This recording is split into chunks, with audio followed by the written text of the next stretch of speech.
Monsieur Bougué, qu'est-ce qu'on peut retenir de ce rassemblement de partis politiques et d'organisations de la société civile à cette conférence de presse? C'est d'abord vous montrer qu'il y a un certain nombre d'organisations politiques, partis politiques, organisations de la société civile, qui s'entendent sur les préoccupations pour voir quel moyen adopter pour se préoccuper, pour lutter contre les préoccupations du peuple. Notre préoccupation majeure actuellement, c'est cette constitution qu'on veut imposer au peuple togolais.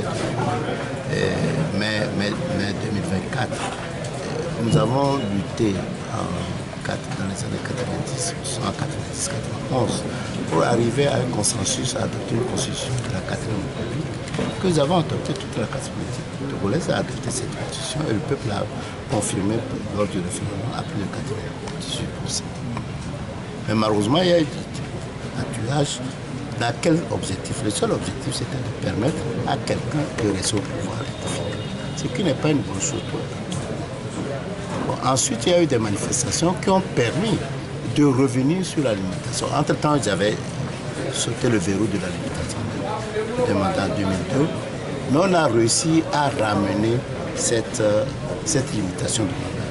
Malheureusement, sans consultation et en contradiction avec les dispositions de la Constitution de la 4e République, on a réussi à nous imposer une constitution, à vouloir nous imposer une constitution qui n'a rien à voir avec les aspirations profondes du peuple. Donc ici, nous nous sommes retrouvés pour attirer, pour avertir, pour faire savoir à la population que vraiment, c'est quelque chose que nous ne devons pas laisser passer.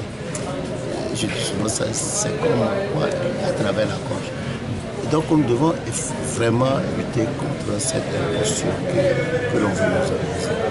Nous ne pouvons pas accepter tout Togolais, ne peut pas, nous invitons tous les Togolais, aucun Togolais accepter cette imposture.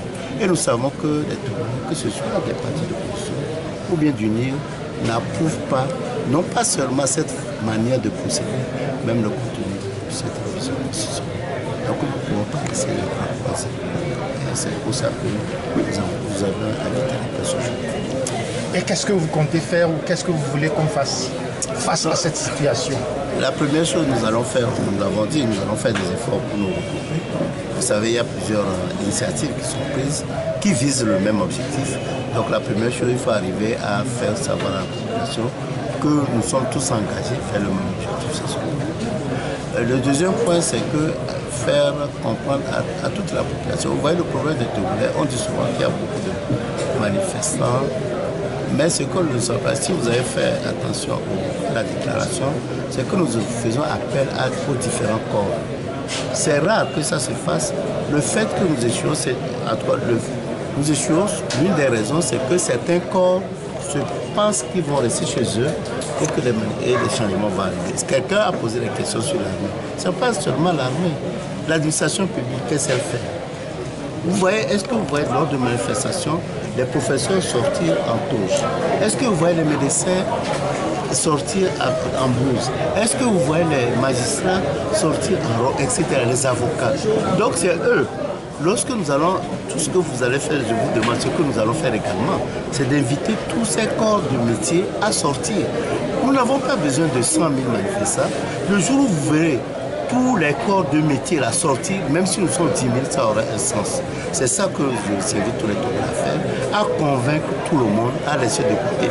Moi, c'est normal la peur pour que nous puissions combattre ce régime. Vous appelez aux assises, pourquoi faire? Bon, nous sommes pour, ceux qui sont ici, nous sommes pour un certain consensus. Nous avons une philosophie de la non-violence. Nous pensons que c'est en discutant que nous pouvons arriver à obtenir un consensus pour la direction de ce pays. C'est pourquoi nous pensons que ce serait bon d'organiser l'exercice. Vous m'avez torturé, j'espère pouvoir...